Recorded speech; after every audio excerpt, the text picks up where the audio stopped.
Welcome to the Salt Lake County Republican Party broadcast, your online source for party business, news, events, and where we keep the republic one broadcast at a time. Hello and welcome to the Salt Lake County Republican Party broadcast. I'm Nathan Ricks. I would like to introduce you to your hosts on this, the pilot episode. Your hosts will be Dr. Thomas Young, the Salt Lake County Party Treasurer, and our guest today is none other than Chris Null, the Party Chair. Our show today will include why we started the podcast. Chris Null is going to talk about that a little bit, as well as the upcoming events and party news. I will be giving you the party news. That's our next segment coming up. But go ahead, gentlemen, introduce yourself. How long have you guys been serving? Just a little bit. Go ahead. Oh, okay, yeah. Chris Null, and Party Chair. This is my second term, so I was elected, in 2021, I believe, and so it was kind of obviously something new for me. I'd been Senate District Chair and Delegate and Precinct Chair in the past, and I decided that I needed to step up and kind of help out, and so this is, I've been doing it, like I said, for 2 years in the first term, and now I'm into, 4 months into the second term.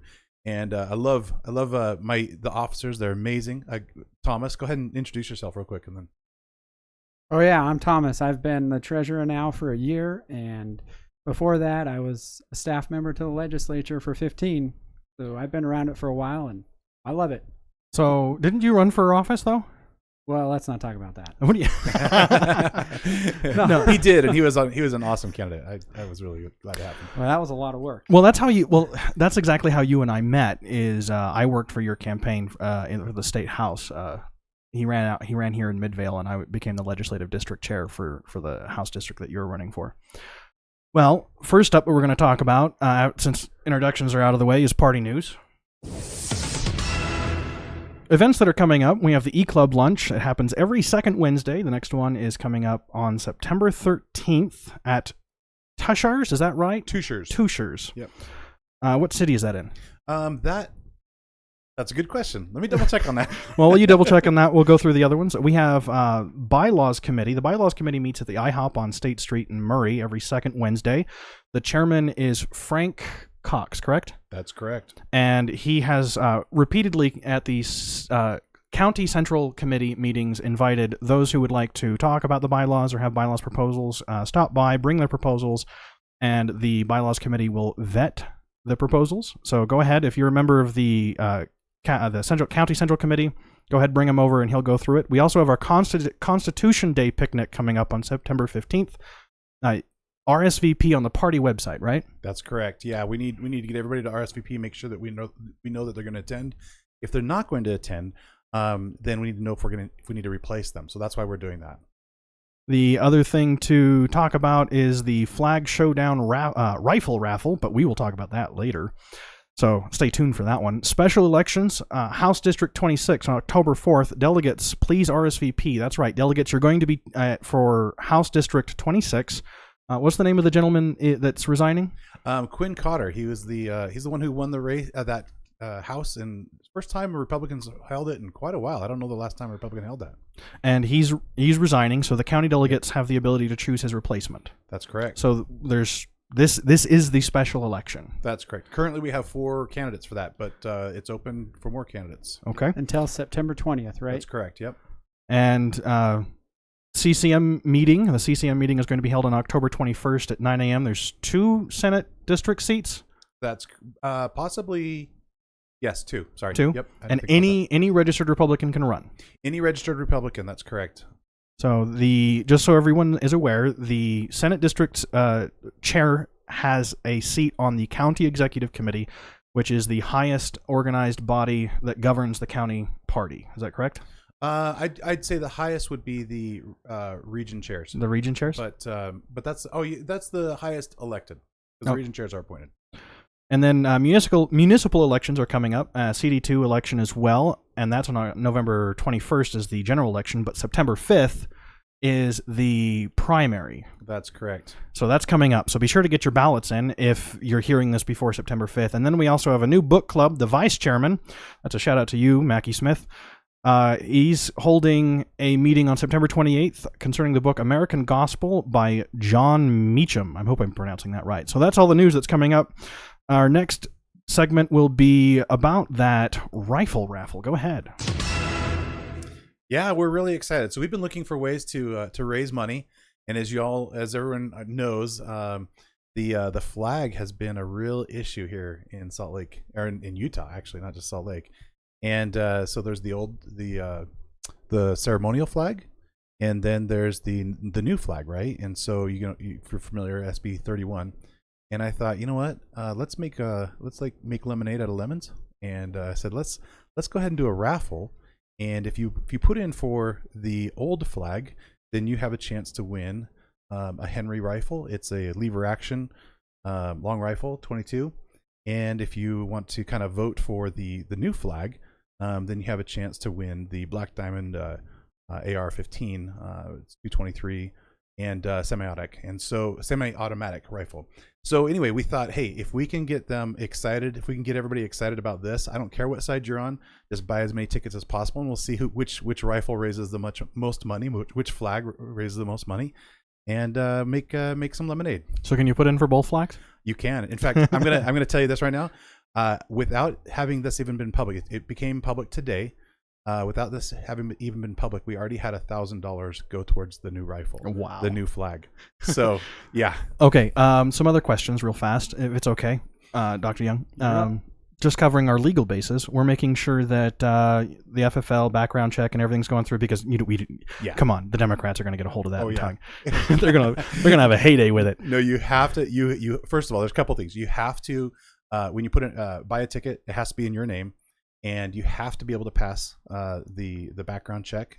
If you do not pass the background check and you've already paid for the tickets and you win, the rifle will go to a second place person, right? So we're gonna draw for first, second, and actually a third.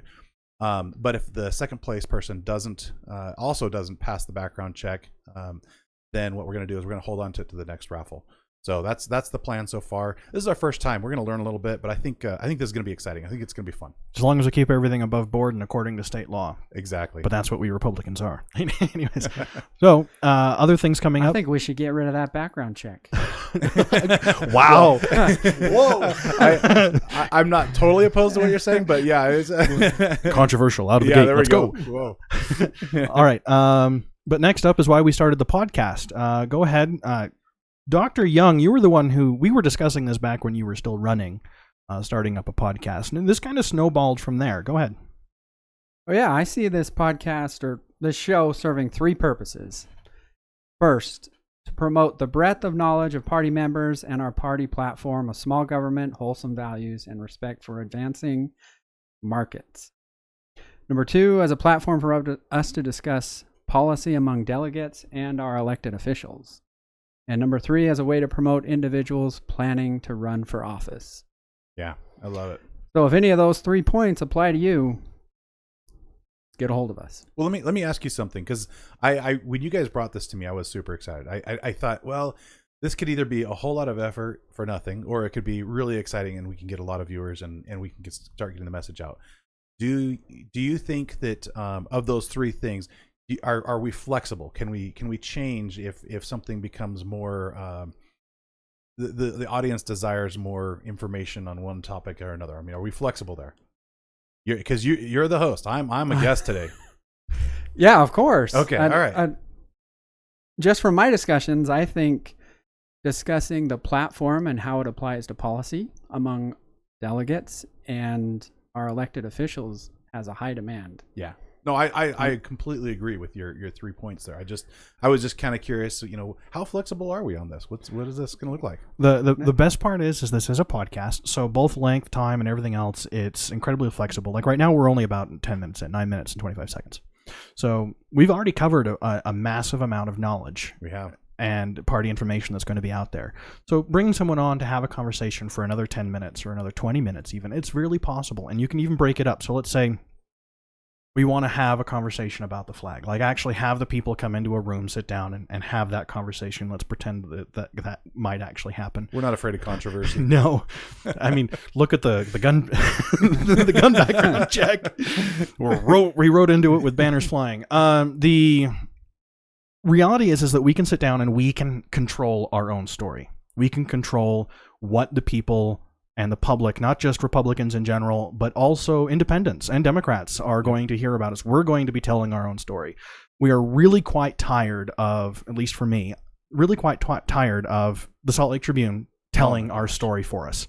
That half of it isn't true. The other half is a misunderstanding or a mischaracterization. And the last, like, small smidgen of a bit is the I don't care factor about trying to get the truth or the story, or an understanding about the principles and the understanding of which part of the party is saying what, because we're not just a homogenous singular group.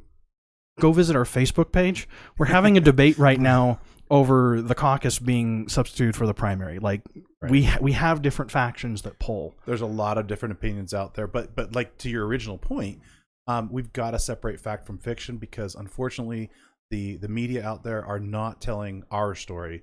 And that story, like you said, comes from different backgrounds, different perspectives, but none of them are actually being expressed in the media today. And so this is why I love this so much. This is why I'm so excited to be doing this.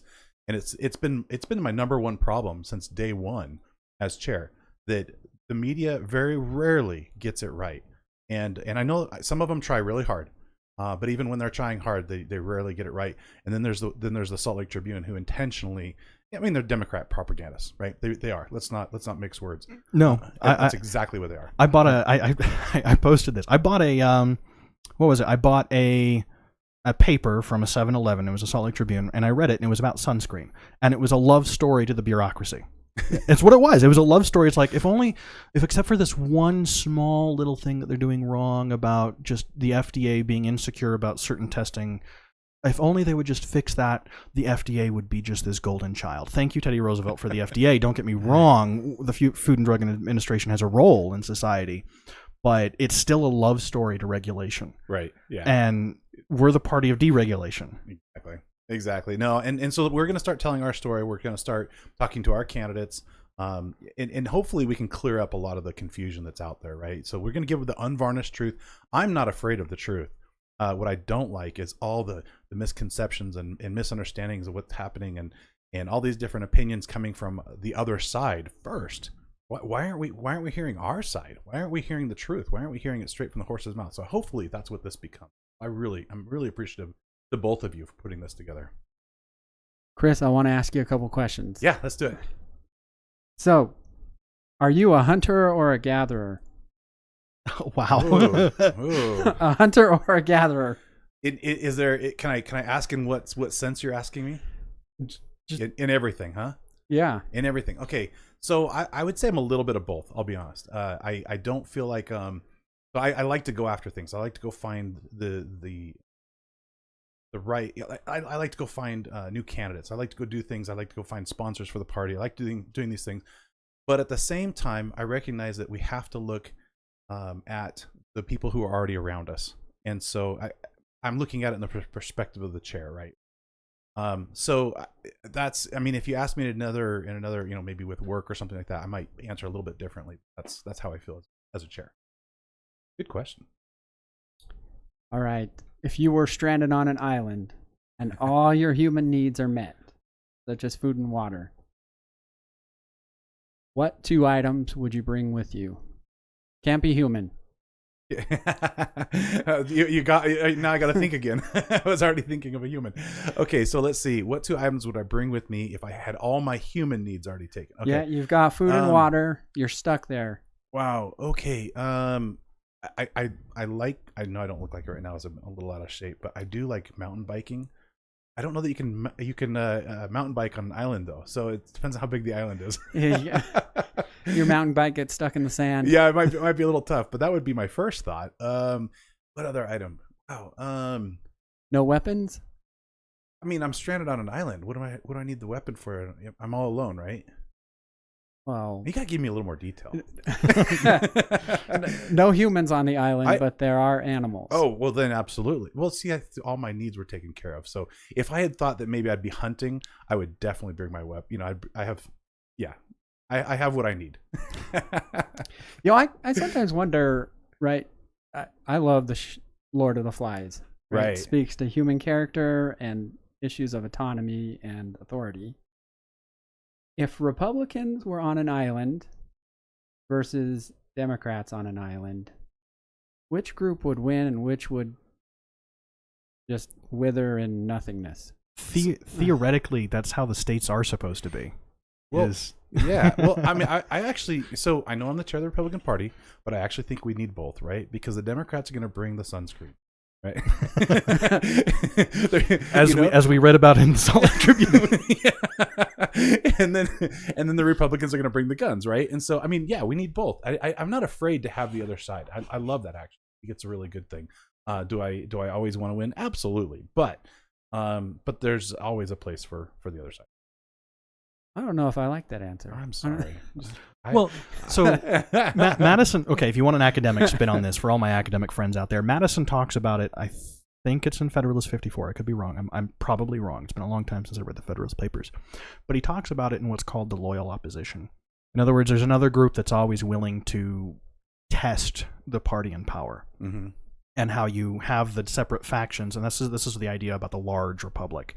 You have no singular faction that can control everything all the time, and so what happens is you have the smaller factions that are able to push and pull. Now, inside small republics, like let's say a state, well, the Republican Party dominates, but inside the GOP, you have those smaller factions that pull constantly.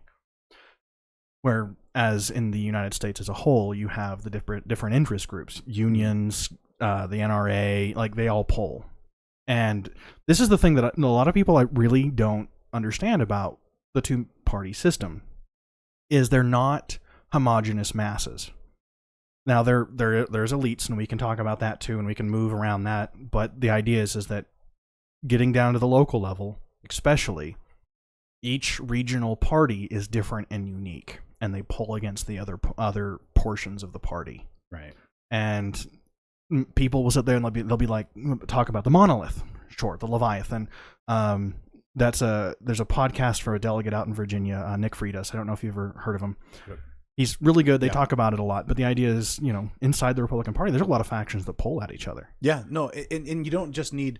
So you asked me, Democrat, right? So I've learned the most when Democrats challenge me, and then I have to go back and look. Oh my gosh, I believe this, but now I got to figure out why, right?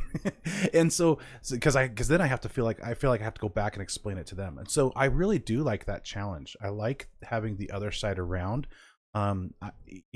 because it does challenge, and then it helps me solidify, helps me really ground myself and come to a confirmation of what my foundation is. But I like having the other side around. What I don't like are the extremes, and I don't consider most people extreme. I think there's very few extremes. Extremes on both sides.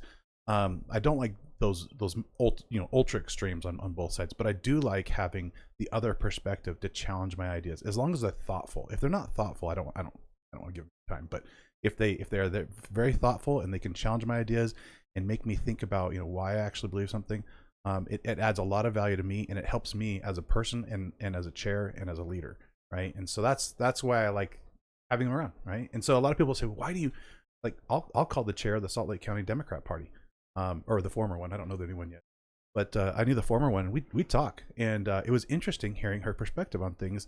And I wouldn't say it changed my mind on things, but it helped me understand where they were coming from. And so, and it helped me be a better leader for the party, I think. So, I like that kind of thing. I like being challenged. Careful, you'll be called a rhino for that. I know. I'm like, is first we're talking about guns, now we're talking to the. Well, you heard it here, folks, from the Salt Lake County Republican Party chair. Democrats are not a threat to democracy, unlike what Democrats say about Republicans. Right. And that's one of the fundamental aspects of the differences of our party, is we're very free speech. Like, I got it posted behind you. It's up there. First Amendment. We're very, you want to exercise your idea, say it. Yeah. What's the worst that's going to happen? You're going to sound like a moron. Well, you are, and you're always gonna hear from the opposition first. Mm-hmm. That's something I've learned. In fact, I was just having a conversation with one of our candidates that's coming up in the next elections, and she was telling me, I can't believe all these people coming at me. And I said, well, this is what you got to be prepared for, because you're just in the primaries.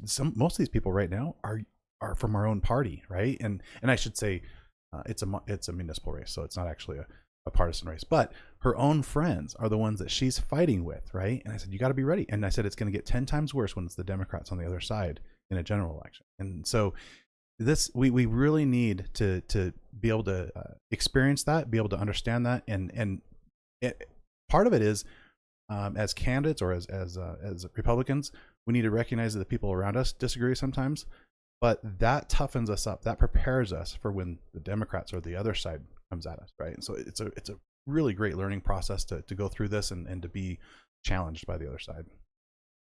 Opposition in all things. You just don't want the opposition to win. Well, we never do. We never do. Yeah. All right. One last question. Okay. So you, as the chairman of the party, speak with our elected representatives all the time. I do. What, looking on the horizon, right? We're probably going to see a federal shutdown, perhaps a recession in the coming year, legislative sessions coming up. Lots of things are on the horizon. What would you say our elected representatives should focus on for the coming year? Well, it's not an easy question. It's not an easy question because in my mind I'm thinking, okay, what are they focusing on? But you're asking me what should they be focusing on? I really What do you hear from party members? What do you hear from our elected officials? Is there congruence there, or a little? I do think that there's a little bit of disconnect. I think they, based on the conversations I've had outside of the leadership or the elected officials, I think that people want them to focus on some of the social issues, which to me, while I agree, I absolutely hate where we're going with CRT and all the I won't go into all that other stuff. I hate that stuff, and I think it's important. But I think people are losing sight of what you just said, potential recession here. I mean, it probably will be a recession. Let's be honest, and there's a lot of problems heading our way. I think the legislature, all the way, and the federal government, all the way up, should be focusing on long-term sustainability of energy. Number one, because I think if we lose that, then we're at war, because we're going to have to buy it from somebody, or we're going to have to figure out some way to get energy just to sustain life. And that's a difficult one. Energy independence. It's huge, but that's critical. That's probably in my mind one of the most important things. And then the second thing is food. Like, are we really? And I know this is kind of a weird response, but are we really going to rely on other countries for our food, other states? It feels like more and more we're getting further and further and further away from the food that we need on a daily basis. And I'm making this a little bit too broad, but I'm worried that Utah won't be able to take care of itself like we've been able to do in the past. And I think the legislators are starting to see that a little bit. I see a little bit of conversation going on there. And I guess the third one is homeless. If we don't take care of the homeless problem now in a recession, it's going to be crazy. We've got to get a hold on that. We've got to be on top of that. Boy, those three issues there's no easy solution to either. How do you solve? We've already put tons of money into the homeless issue, and we've done it the wrong way, though. You're willing to say that? And I hate to say this because it's some of our own Republicans. And look, I mean, I'm saying this from the perspective I've seen what we've done in the past, and I think we were experimenting. I think everyone's experimenting. Let's be honest. But now we're starting to really boil it down. We know it comes down to a few things. I won't get into it right now, but there's a few things that you have to do to fix homeless. It can't be. I don't want to get into all of it, but it's called camping, and you gotta be smart about what makes camping easy. And that's going to be a major issue. We have to fix that. As Republicans, we're the ones who can do it. Our conservative values are what solve this problem. And so I think there's going to be a really great message coming from some of our candidates. And this is where I've heard most of this, by the way, is from our candidates and from our legislators. There's going to be some great solutions coming down the road on this particular issue. So most of the solutions I've heard are sort of government spending programs, some regulations. I think it's simple. I wonder if there's some market solutions to it.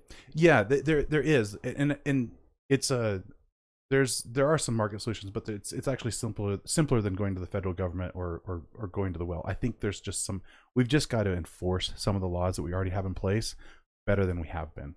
But yeah, again, I don't want to get into that too much. Yeah, we'll have an episode. Yeah, let's do it. In fact, there's some people I'd love to bring on just for that. Well, let them know. obviously, you now know we're recording.